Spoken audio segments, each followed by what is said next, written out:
महाराज ने 2017 में रामटेक चतुर्मास के दौरान हम सब महाराजों को बुला के ये कहा था कि फास्ट फूड या जंक फूड या बेकरी या कोल्ड ड्रिंक्स या आइसक्रीम, ये जितने भी पैक्ड आइटम हैं बाजार के, इन सब में जब उनको पता चला, गुरु महाराज को आके किसी कंपनी वाले ने या जो कंपनी में मैनेजिंग डायरेक्टर था या नौकरी करता था उसने बताया कि महाराज आज ऐसा माया जाल चल रहा है कि ये ग्रीन लेबल सरकार का है, ये अपने जैन धर्म के अनुसार नहीं है, ग्रीन और रेड। ये आप देखते हैं हर खाद्य पदार्थ में ये निशान लगे आते हैं, गोला सा, दवाइयों में भी लगे आते बहुत सारे सिरप आदि में। तो ये सब खेल उनका है, सरकार लोगों का, लेकिन ये जैनिज्म के अनुसार सब अशुद्ध है, एक भी चीज पैक्ड आइटम खाने के योग्य नहीं। जब उनको ये बताए कि सब मांसाहार से लिप्त हैं तो गुरु महाराज को बहुत अंदर से मतलब करुणा जागी, और फिर उनने आर्यापथ भक्ति के बाद सारे महाराजों को बुला के ये कहा कि मुझे ऐसी ऐसी बात पता चली है, तो आप लोग आज से नियम दिलाएं कि बिना फास्ट फूड त्याग के, जंक फूड त्याग के, बेकरी त्याग के आप किसी से आहार ना लें, क्योंकि मांसाहारियों से आहार लेना है तो फिर ये जैन और अदर संप्रदाय का भेद क्या रहेगा? यही तो अंतर रह गया केवल कि आप शाकाहारी हो, वो लोग मांसाहार में लिप्त रहते हैं, तो वो आहार देने के पात्र नहीं होते हैं। आहार देने का पात्र कौन बताया आगम में? जो कुलीन हो, अच्छे कुल का हो, उच्च कुल में जन्मा हो, और अकेले जन्म से आदमी महान नहीं बनता, कर्म और प्रवृत्ति से महान बनता, अर्थात जिसकी प्रवृत्तियां भी जैन होने जैसी हों, उसी आप श्रावक से या सदग्रस्त से, दाता से आहार लें, उसी के घर में आप आहार करने जाएं। ये नहीं कहीं लिखा कि किसी धन्ना सेठ के यहाँ ही जाना है, क्या लिखा? जो कुलीन हो, और कुलीन मतलब सदाचारी हो, उसी के आहार उसी से लेना है। तो जब उनने ये नियम दिया हम लोगों को, तब जाके अपन नियम देने लगे, अन्यथा अपन को दुनिया सुधारने की कोई वो नहीं पड़ी है। तो उनने जब नियम दिया, उनने बोला तो देते हैं। तो उस नियम के बारे में भी डिस्कस करना चाहता हूँ। अब कैसे नियम लेते वो भी बताता हूँ। हमने कहा 5 साल का त्याग फास्ट फूड का, उनने कहा महाराज जी त्याग, मन शुद्धि, वचन शुद्धि, काय शुद्धि, आहार जो शुद्ध है, नमोस्तु महाराज जी 5 साल का त्याग। समझ गए? अब वो कैसे उनने नियम लिया? उनके दोस्तों ने कहा कि भैया तुम तो अभी तक नियम ले ही नहीं रहे थे, इतने महाराजों ने कहा, आज कैसे नियम ले लिया तुमने इन महाराज जी कहने से? तो कहने लगे हमने नियम थोड़ी लिया, हमने उस समय अंटी बांध ली थी, है ना। अंटी बांध के नियम लेना यानी मतलब हम कहने को ले रहे हैं पर अंतरंग से हम नियम नहीं ले रहे हैं। समझ गए? तो अब बताओ ऐसे व्यक्ति कहाँ जाएंगे? मालूम कैसा हुआ? इसके लिए एक प्रसंग याद आ गया। माने किसी के जीवन में घटित प्रसंग है, हमारे जीवन का नहीं है पर है किसी के जीवन का, कि एक बार एक व्यक्ति ने आलू, एक हमारे महाराज हैं शीतल सागर महाराज, अभी हम लोग 4 महाराज थे जब तिलवारा चतुर्मास में, वो सबसे छोटे महाराज थे। तो वो महाराज फास्ट फूड का तो देते ही हैं, साथ में आलू और प्याज जो गणंत होते उनका भी 5 साल का कम से कम त्याग देते हैं। तो एक व्यक्ति ने आलू खाने का त्याग कर दिया। अब आलू उसको बहुत पसंद थे, इतने पसंद कि यानी बिना आलू के कभी खाता नहीं था वो। यहाँ भी हम पूछेंगे बताएगा कोई नहीं, पर ऐसे कई व्यक्ति होंगे, है ना, जिनकी फेवरेट वेजिटेबल क्या होती है? आलू। तो वो व्यक्ति को उसने नियम ले लिया। अब उसने नियम कैसे लिया कि परिस्थितियां जैसी होंगी वैसा हम एडजस्ट करेंगे, हमारा त्याग है पर एकदम से कट्टर वाला नहीं है, पर त्याग है।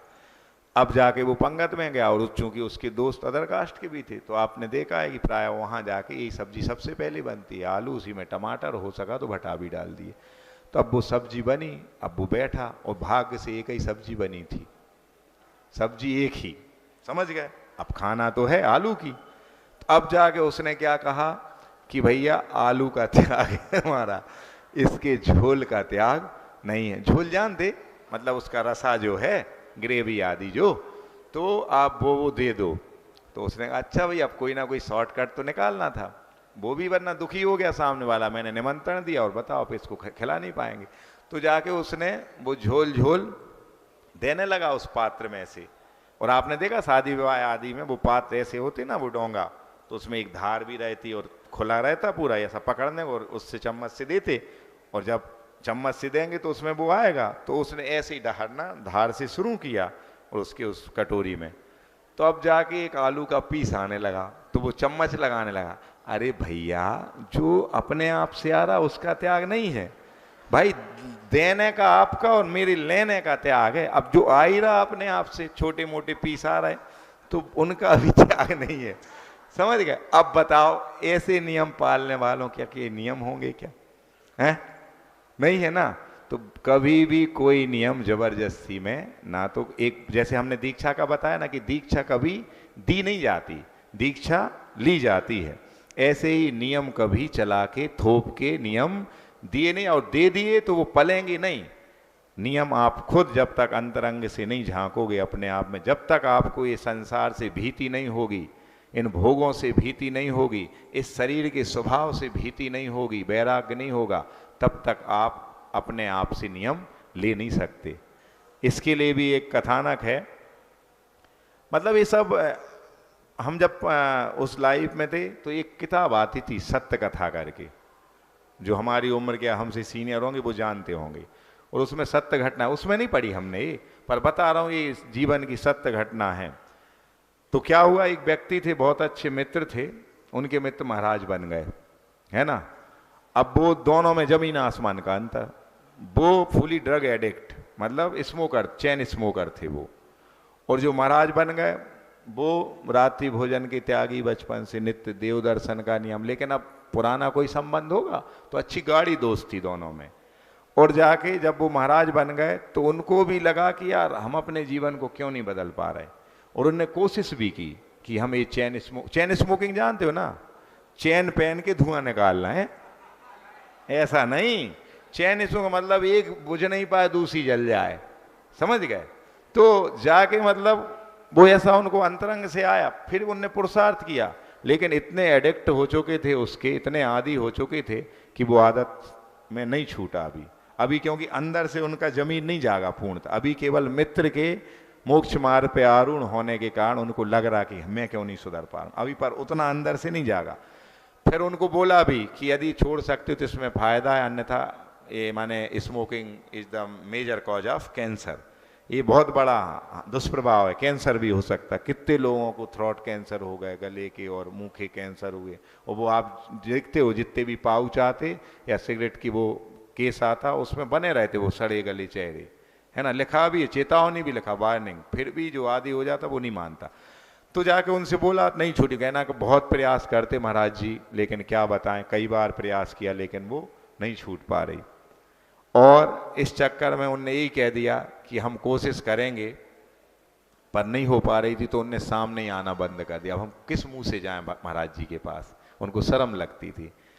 फिर एक दिन ऐसा हुआ कि वो आए और आके कहने लगे कि महाराज जी मैंने आजीवन के लिए ये स्मोकिंग करना बंद कर दिया है, और अब उसके प्रति कभी भाव भी नहीं होते, देखना छूना तो बहुत दूर, देखने का भी मन नहीं होता, अंतरंग से भी कभी ऐसे परिणाम नहीं होते। तो उनसे पूछा भैया ऐसा क्या घट गया, ऐसी क्या घटना घट गई जो तुमने इतना कहने के बावजूद भी, इतनी प्रेरणा देने के बावजूद भी, इतने सारे साइड इफेक्ट बताने के बावजूद भी नहीं छोड़ पाए, फिर कैसे छूट गए। तो वो बोलते हैं कि महाराज जी एक दिन क्या हुआ, हम पी रहे थे और आदि फेंक के, अद्दू बोलते उसको है ना, अद्दी अद्दू, वो जाके हमने फेंक दी।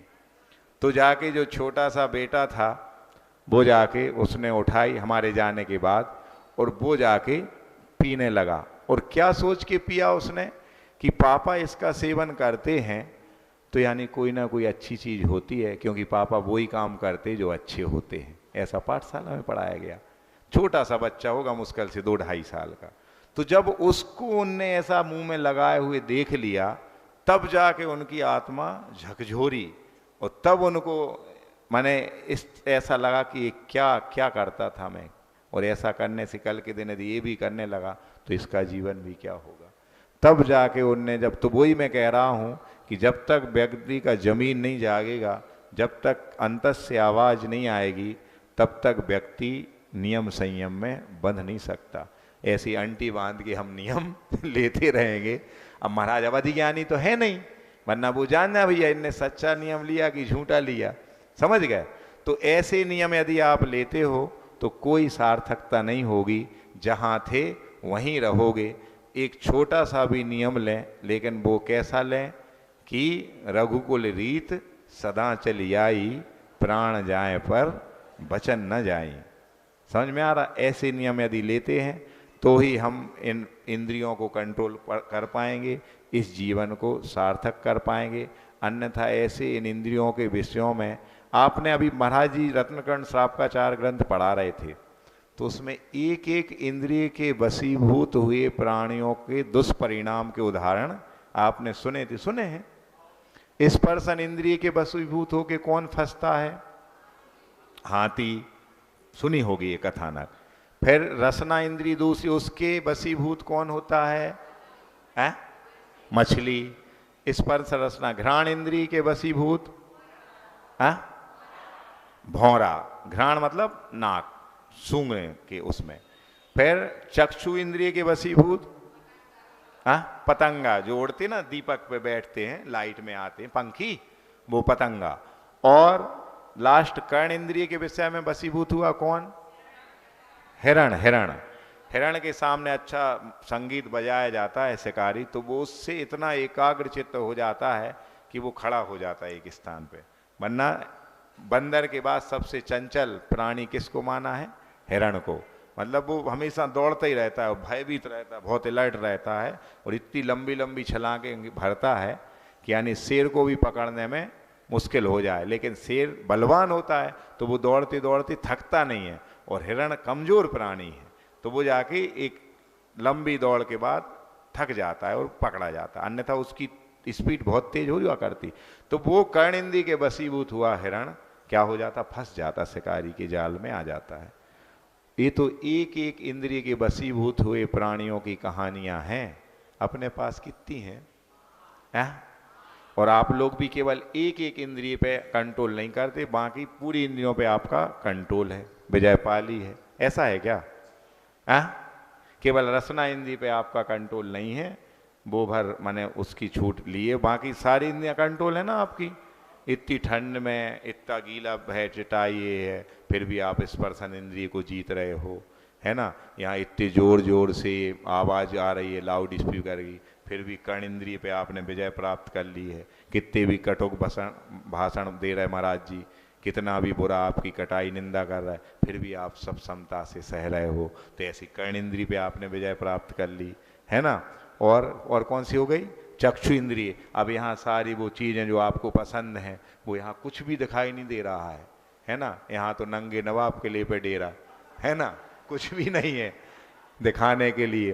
तो फिर भी जाके यहाँ नेत्र इंद्रिय के विषय नहीं मिल रहा है, फिर भी आप आह्लादित होके बैठे हो, मतलब आपने नेत्र इंद्रिय के विषय को भी जीत लिया। और कौन सी इंद्रिय बची अब? घ्राण इंद्रिय। तो यहाँ कोई ना इत्र है, ना फुनैन है, ना वो स्प्रे है, ना डिओड्रेंट, कुछ भी नहीं है। वही पुराने सड़े गले ये सब अछाल लगे हैं, वही टेबलें छबी छबाई, वही 1947 की चटाई हैं, है ना, वही सारी चीज़ें हैं। फिर भी जाके आपको उस दुर्गंधित माहौल में, ना कोई अगरबत्ती या कुछ जल रहा है, फिर भी आप यहाँ बैठे हो इतने उस माहौल में भी। तो यानी आप 4 इंद्रियों पे विजय तो पा चुके। अब एकमात्र इंद्रिय कौन सी बची? रसना इंद्रिय, है ना। बस उस पे विजय। और अभी तो 9:30-10 बजे तक तो उस पे भी आप विजय प्राप्त किए हो, तो इसका मतलब आप जितेंद्रिय हो गए। तो अब हो सकता मुझे आपको अर्घ चढ़ाना पड़े, है ना। ऐसा तो नहीं है। तो भैया अपने अंतरंग में झांक के देखो कि अभी कितने पानी में हो, है ना। और आज नहीं कल रास्ता तो एक ही है, सुन रहे हो आप। उसको आप या तो शॉर्टकट मान लो या लॉन्ग कट मान लो, मोक्ष मार्ग एक ही है। और मोक्ष मार्ग क्या है? तो सम्यक दर्शन ज्ञान चारित्राणी मोक्ष मार्ग है। इसके अलावा कोई दूसरा मार्ग नहीं है। चाहे आज अपना लो और चाहे कल अपनाओ, चाहे जितने जीवन बिता लो उसमें असंयम में, आज नहीं कल आपको संयम की राह तो चुनना पड़ेगी। आ रही बात समझ में? आपने यदि किसी ने इष्टोपदेश ग्रंथ पढ़ा हो, आचार्य पूज्यपाद महाराज ने लिखा है, तो उसमें एक कारिका आई है, आरंभे तापकान प्राप्त व तृप्ति प्रतिपादकान अंते सुदुस्त्यजान कामान कामम का सेवते सुधी। एक कारिका आई है, इसका अर्थ संस्कृत में है। इसका अर्थ ये है कि काम मतलब भोग या विषय, जो पंच इंद्रिय के जो विषय जिनसे आप क्या होते हैं, ललायत होते हो, जिनकी ओर आकर्षित होते हो, जिनसे अटैच होने का मन करता है। तो ये पंच इंद्रिय के विषय ये कैसे है, आरंभ यानी प्रारंभ में तापकान, मतलब ताप को उत्पन्न करते हैं। ताप को मतलब जब तक ये मिल नहीं जाएंगे तब तक इतनी बेचैनी रहती है अंदर, इतनी व्याकुलता रहती है, कब प्राप्त हो, कब प्राप्त हो। पांचों इंद्रिय के विषयों की बात बताई जा रही है, पर्टिकुलर एक इंद्रिय के बारे में नहीं बताया। किसी भी इंद्रिय के विषय को ले लो कि ये वाली साड़ी अब कब मिल जाएगी, हम कब लेंगे, ये वाला नेकलेस कब हमें मिलेगा, ये वाला ब्रासलेट कब खरीदेंगे, ये तो हो गई लेडीजों की। वो वाली गाड़ी कब खरीदेंगे, नया मॉडल आया है, नई कंपनी आई है, वो वाला मोबाइल हम आईफोन कब खरीदेंगे। माने ऐसा लगाए रहते हो जब तक वो प्राप्त नहीं कर लेते, जब तक वो चीज अंदर ही अंदर पिन करती रहती है। तो ये क्या हो गया, आरंभे तापकान प्राप्त है, यानी आरंभ में तो ताप उत्पन्न कर रहे हैं विषय, फिर अतृप्ति प्रतिपादकान, और जब वो प्राप्त हो गए तो प्राप्त होने के बाद क्या होगा, अतृप्ति होगी, अनसेटिस्फाई, या क्या, ये दिल मांगे मोर, और चाहिए और चाहिए और चाहिए, और तृप्त नहीं होंगे। और फिर इतना हो गया, फिर जाके जब अतृप्ति हो रही तो अब उनसे बोर हो गए मान लो, तो लग रहा अब इनको छोड़ दें, तो फिर अंते सुदुस त्यजान कामान, मतलब अंत में फिर ये छूटने वाले, जैसे अब भी वो उदाहरण दिया ना चैन स्मोकर का, कि ये विषय भोग जो हैं ये क्या होते हैं, ये हम इनको नहीं भोगते हैं, ये हमें भोगने लगते हैं। फिर आप लोग पढ़ते ना पूजा में, क्या पढ़ते, भोगों को इतना भोगा कि खुद को ही भोग बना डाला, साध और साधक का अंतर मैंने आज मिटा डाला, पढ़ते हो। और बैराग भावना में क्या पढ़ते हो, बैराग भावना में कि नहीं, ये नहीं, मतलब उसमें ये, मैं चक्री पद पाए निरंतर, भोगे भोग घने रे, तो भी तनिक नए भई पूरण, भोग मनोरथ मेरे। माने चक्रवर्ती क्या होता है, क्या बोलते चक्रवर्ती को पता है, नरेंद्र बोलते हैं। यहां भैया जो नरेंद्र बैठे हो तो अपने आप में थोड़ी कॉलर सीधी कर लें, मतलब 6 खंड का अधिपति होता है वो। 6 खंड जानते आप, फर्स्ट फ्लोर, ग्राउंड, फिर फर्स्ट, फिर सेकंड, मतलब 6 खंड का उसका बंगला है, तो उसका अधिपति ऐसा है। ऐसे खंड नहीं, 6 खंड का मतलब एक भरत खंड, एक भरत क्षेत्र जो आर्य खंड, और उसी भरत खंड में 5 मिलेक्ष खंड, तो ऐसे 6 खंड मिला करके जो 6 खंड का अधिपति यानी राजा होता उसको क्या बोलते हैं, चक्रवर्ती। तो ऐसे चक्रवर्ती भी जब उस वृषभाचल गिरी पर जाते, वृषभगिरी पर्वत पे क्या लिखने, अपनी प्रशस्ति लिखने, तो जाके क्या होता है, क्या घटना घटित होती, वहां उनको 2 इंच की जगह नहीं मिलती अपना नाम लिखने के लिए। माने क्या हुआ, इसके पहले इतने चक्रवर्ती हो चुके हैं कि उनके नामों से वो पूरा वृषभगिरी पर्वत जो है भर चुका है। तब जाके उसको एहसास होता है चक्रवर्ती को कि अभी तक हम किस गफलत में जी रहे थे। आ रही बात समझ में। तो भोगे भोग मनोरथ, माने इतने सारे हमने भोग लिए तो भी तनिक भय नहीं पूर्ण, भोग मनोरथ मेरे। और इसी के पहले और पंक्तियां क्या आती हैं कि तृष्णा नागिन त्यों त्यों डंके लहर जहर की आवे। तो ये तृष्णा क्या है, यही तो है तृष्णा, भोगों के प्रति जो लालसा इच्छा है, ये ज्यों ज्यों डसेगी त्यों त्यों और जहर चढ़ता है, ऐसी लहर आती है कि और चाहिए और चाहिए और चाहिए। और आप खुद बताओ, क्या कभी इन कामनाओं का, इन वासनाओं का कभी पूर्ति हुई क्या, कभी नहीं होती, कभी नहीं। किसी ने लिखा है, एक बुक में पढ़ा था मैंने, कामनाएं जो कि काम ना आए, और ये वासनाएं जिनमें वास यानी गंध ना आए। सुन रहे आप लोग, कामनाएं जिनमें जो काम में ना आए कभी, और वासनाएं जिनमें कभी वास या गंध ना आए। और उन्हीं कामनाओं और वासनाओं के पीछे ये पूरा संसार चल रहा है। समझ रहे हैं आप? माने जब चौथा अध्याय पढ़ाया जाएगा तो उसमें एक आएगा कि वो देव भी होते हैं, उनमें भी प्रविचार होता है। फिर जाके 16 स्वर्ग के बाद परे प्रविचारा, ऐसा सूत्र आया है। तो प्रविचार क्या है कि जो इच्छाएं हो रही हैं, काम वासनाएं उत्पन्न हो गई हैं, उनका प्रतिकार करना, ये है क्या? प्रविचार। तो उनकी वासनाओं का, इच्छाओं का क्या केवल प्रतिकार होता? वेदना प्रतिकारा यति क्या? प्रविचारा। यानी जो वेदना हुई उसके कारण जो दुख हो रहे हैं, जो वाइब्रेशन हो रहे हैं, उनका केवल हमने प्रतिकार कर दिया।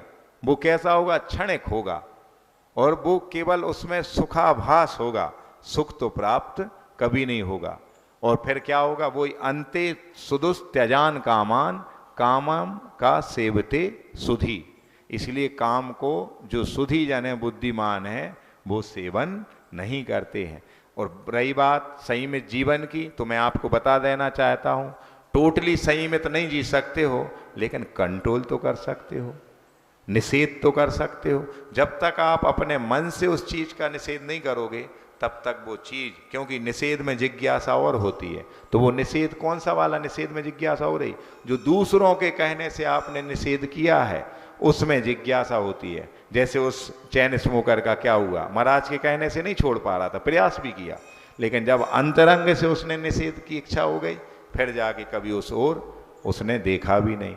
तो ये भावना हम पैदा करें, अंतरंग में ऐसी चेतना को जागृत कहें कि व्यर्थ में, अनर्थ में हमारे जो क्षण जा रहे हैं और हम अपने इस बहुमूल्य जीवन को खोते जा रहे हैं, तो आज नहीं कल हम उस जागृति को लाएं, उस चेतना को जगाएं कि जो हमें अपने आप तक पहुंचाने का मार्ग सुझाए। हमारा जीवन भी नियम संयम में परिवर्तित हो। हमारे जो बेलगाम के घोड़े चल रहे इंद्रिय रूपी, हम भी उसमें किसकी? व्रत नियम और संयम रूपी लगाम और चाबुक लगा पाएं और उस घोड़े को कंट्रोल कर पाएं। तो ऐसा कोई भी जीवन नहीं है जो कि उत्थान को प्राप्त नहीं होगा। कभी भी किसी भी सोने को तरासा गया है तो उसको 16 पानी देना पड़े हैं, कसौटी पे कसा गया है। बिना आग में तपाए सोना खरा हो नहीं सकता। इसी प्रकार बिना नियम संयम तप किए यह जीवन सोने जैसा महक नहीं सकता। यदि अपने जीवन को महकाना चाहते हो तो आज नहीं कल आपको संयम नियम को धारण करना पड़ेगा। बहुत अच्छा समय है, भाद्रपद है, इतने अच्छी साधु संगति मिल रही है। रोज हमने ये नहीं कहेंगे इतने अच्छे प्रवचन सुनने, इतने अच्छे प्रवचन सुनने मिल रहे हैं, आप उनको अपने जीवन में उतारें और छोटे छोटे नियम से ही शुरुआत करें। लेकिन अपने जीवन में अपने मन को शुद्ध बनाने के लिए, अपने अंतरंग की विशुद्धि को बनाने के लिए क्या करें? हम सेल्फ मोटिवेशन करें, सेल्फ कंट्रोल करें। आत्मनियंत्रण से बड़ी कोई कुंजी नहीं है सफलता की। जिसने अपने जीवन में अपने आत्मनियंत्रण कर लिया, उसका जीवन अपने आप आत्मानुशासित होगा। और आत्मानुशासित जीवन को कभी कर्म का बंध नहीं होता है, कर्म बंध से उसकी प्रक्रिया रुक जाती है। तो इस प्रकार से हम आज का ये वक्तव्य यहीं पे समाप्त कर रहे हैं। शुरू कहाँ से किया था अपन ने? वो समय सार की गाथा आप लोग भी घर जाके पढ़ लेना समय सार में से। सुध परिचिदाणु भूदा इसकी स्टार्टिंग है कि हम तब आज तक जिन भी कथाओं से परिचित हुए वो कौन सी कथाएं थी? काम की, भोग की और बंध की। और आतिशी से किसी ने पूछा था कि महाराज आप इतने बड़े विद्वान हैं, हमें ज़्यादा शास्त्र और ये सब पढ़ना तो आता नहीं है, हम ज़्यादा स्वाध्याय में इंटरेस्ट नहीं रखते, तो आप धर्म की 4 शब्दों में परिभाषा बता दें, है ना? What is religion? धर्म क्या है? Please define it. तो आतिशी को जब ऐसा बोला किसी पढ़े लिखे नवयुवक ने, तो ने यही बोला कि जो आज तक अच्छा लगा, जो आज तक किया, वो क्या था? अधर्म। जो आज तक ना तो किया, ना सोचा, ना अच्छा लगा, वो क्या है? धर्म। समझ में आ रही बात? तो आज तक हम परिचित रहे, जिनको हमने सुना, जिनको अनुभूत किया, वो सारी की सारे भी कथाएं थी, काम की कथाएं थी, भोग की कथाएं थी, बंध की कथाएं थी। वो जिनको नहीं सोचा, जिनको नहीं किया, वही क्या है? धर्म कथा है।